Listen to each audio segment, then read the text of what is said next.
Hey everybody, it's Russell from What Drives Us. Welcome to my review of the 2018 Kia Stinger GT1. Let's go. This is gonna be fun.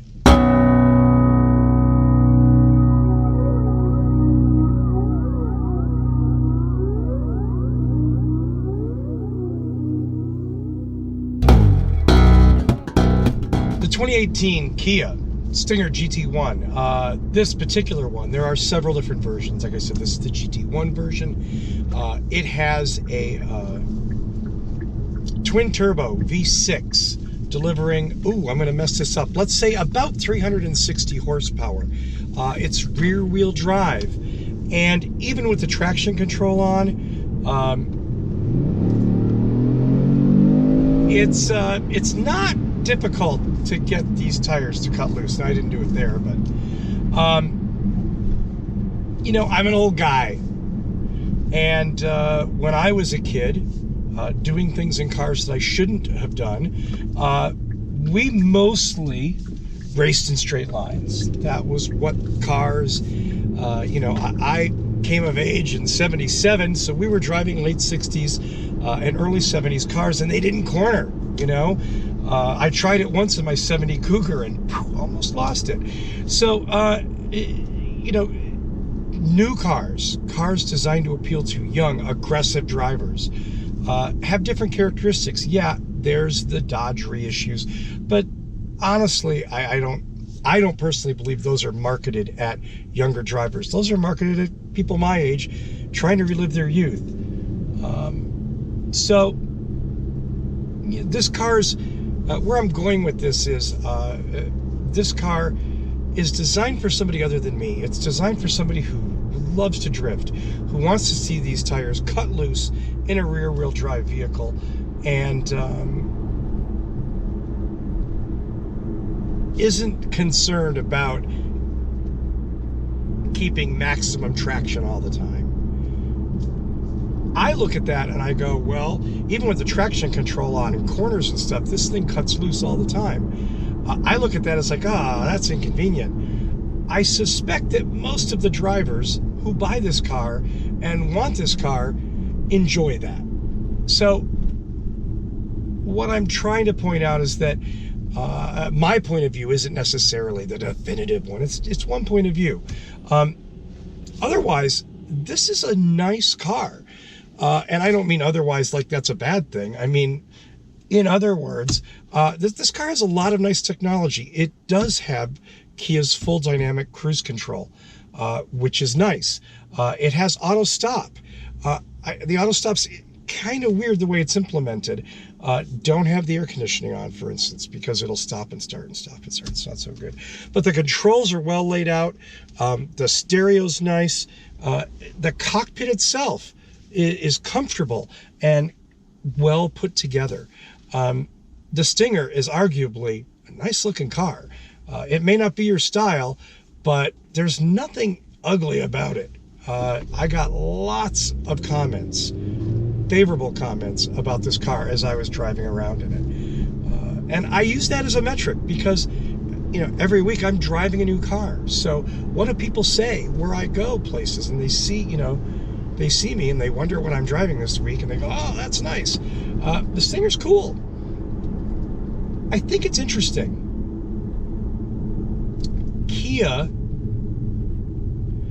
and Hyundai, through Genesis, have developed a skill set that I never would have expected. But it's subverting luxury and performance cars in their own way, and bringing that price way down. And I look at both Genesis cars, the G80 and the G90, both of which I gave really warm reviews to. I enjoyed both of those cars a lot. I think they're fantastic cars. Is it everybody's car for everything? Of course not. No car is, except for the Camry. That's a joke. But the Stinger is an interesting car because, again, it's a performance car. It's not inexpensive. The GT1 is about $44,000. But for what it offers, there's a lot of strong value here that you would pay more for if there was a different nameplate on it. As I said, horsepower, about 360 horsepower from the twin-turbo V6, 8-speed automatic transmission, paddle shifters if you like. Obviously, you can do manual with the stick as well. Steering is good, but again, it's not a style that I get. It's not, it's a little soft for me in this type of car. The instrumentation is nice. It's configurable. The center display panel is configurable. And there's a touchscreen in the middle of the dash that allows you to do some other things. Of course, physical buttons for HVAC, adequate charging slots, couple of cup holders, a decent little console. And yeah, there's a back seat. It's small, but you can certainly put people back there, especially if you don't like them a lot. Or maybe they're small, and then you like them just fine. You don't buy this car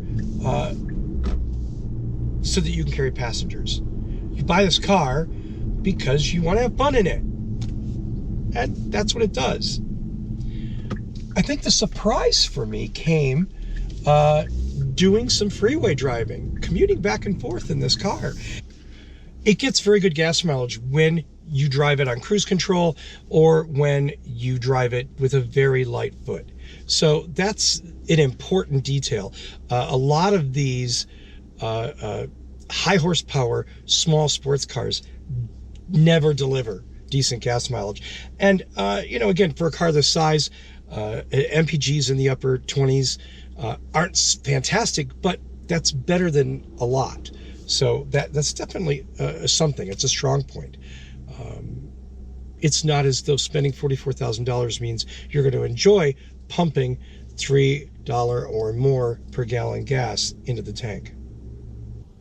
Overall, the Kia Stinger GT1 represents a nice comprehensive package in that sort of sport luxury car. And I say luxury not because it's got overstuffed seats and soft transmission and silly steering. I say luxury because there's a lot of technology in this.